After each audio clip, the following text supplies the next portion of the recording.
20 after 7, on to this now. Following last week's volatility, markets are a little steadier this week, but there is no doubt that vacillating US trade policies have created uncertainty for the global economy. The ongoing trade war between China and the US has sparked concerns about its potential impact on the rest of us. But as the saying goes, when the two elephants fight, it's the ants that get crushed, and we are the ants in this analogy. Tit for tat, butter for fat, both have imposed significant tariffs on each other's imports, the US slapping 145% on Chinese imports and China retaliating with 125% tariffs on American products. Where will it all end? We've invited Dr. Sizo Nkala, research fellow at the University of Johannesburg Center for Africa-China Studies. A very good morning to you and welcome to 702 Breakfast. Well, good morning, Bongani, and good morning to the listeners. Thank you for having me. How damaging have these Trump tariffs been generally for the global economy? I think they've been quite damaging because we are witnessing the two biggest economies in the world. They collectively control, I think, 43% of the global GDP, engaging in a full-scale trade war. So that will negatively affect global markets. As you mentioned in your introduction, because businesses are evaluating the implications of the higher costs associated with disrupted supply chains, which will dampen business investment and reduce appetite for expansion. So that leads to lower employment levels. Also, it will affect companies' profit margins due to higher costs of production. Some companies will have to relocate their businesses from China to other countries. Also, I think countries like South Africa and other emerging markets, Brazil, Australia, that depend on exports to China will be affected. I mean, China has got about 120 countries in the world have China as their largest trading partner. Yeah. So you imagine if the demand is reduced from China, it will result in a slow economic growth for those countries and the broader global economy as a whole. Just explain the interdependency of the two economies for us. Well, in 2024, the bilateral trade between China and the United States was about $582 billion, with China, I think, exporting $438 billion worth of goods to the U.S. market, and the U.S. In turn exporting $142 billion worth of goods to the Chinese market. So they are quite interdependent. The major Chinese major export to the United States includes, I think, laptops, electronics goods like laptops, smartphones, batteries, toys, and clothing as well. While the U.S. imports mostly, I think, agricultural products.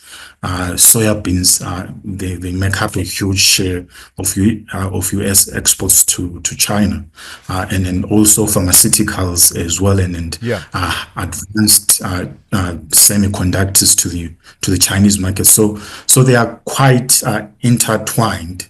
I don't think any of them can afford this delinking or decoupling that is happening at the moment. There is a view, and I'm curious to hear what you might think of it, that all of this might be traced back to 2001 when China was first admitted into the World Trade Organization, that now suggests, well, Beijing has been gaming the system all along in various ways, whether it's subsidizing certain industries or engaging in what you might call unfair competitive practices or even dumping, which we've certainly seen here. What do you make of that? I think there is some truth to that view, and it partly explains the U.S. tariffs on China. It has been a complaint not only laid by the U.S. but by the European Union as well. China has is engaged in trade malpractices, IP theft, as you mentioned, forced technology transfers. And then when companies invest in China, they are forced to transfer their technology to the Chinese companies in order to access the Chinese market, and also state subsidies, which makes Chinese exports to other markets more competitive. So that has been a complaint of the United States and the So and the does that Western bloc. justify these tariffs then? Uh, to an extent, I think it does justify the tariffs, but I think the tariffs are also motivated or premised on the broader China threat theory that has dominated the Western narrative on China for a long time now, because they view China as a threat because of its different political system, which is viewed as Yeah. authoritarian, and the different economic system of state capitalism that is different from the West. So I think the West perceives China as a threat, which is sometimes irrational in my view, Yeah. because whatever China touches, it must be suspected. Then there must be an ulterior or malicious motive behind it. I was going to So say, that sorry to come in there, Dr. Nkala, I was going to say the Chinese might argue that's rather like blaming electricity for putting out all the candle makers out of business. But let's move on. One of the things we have seen, of course, are the real consequences of this trade war. The latest news being that China now has cancelled all orders of the American jet manufacturer Boeing, and it's an astronomical 8,830 planes over the next 20 years. But here's a question for you. Why is China so little understood in the West? We had just the other day the US Vice President referring to its population as peasants, but as you well know, the middle class in China is larger than the entire population of the US. In fact, their urban population is 3 times greater than all the people in America. Well, the West, I think they generally misunderstand people who are different from them, because they have been used for a long time to the Western hegemony, and they have attempted to create the world after their own image. So anyone who behaves differently or operates differently from the West is misunderstood. So I think that's where the Chinese misunderstanding in America lies. And then in our field, in the academic field, Western scholarship it tends to be Euro-American centered. It doesn't really make an attempt to understand other regions of the world, including Africa as well.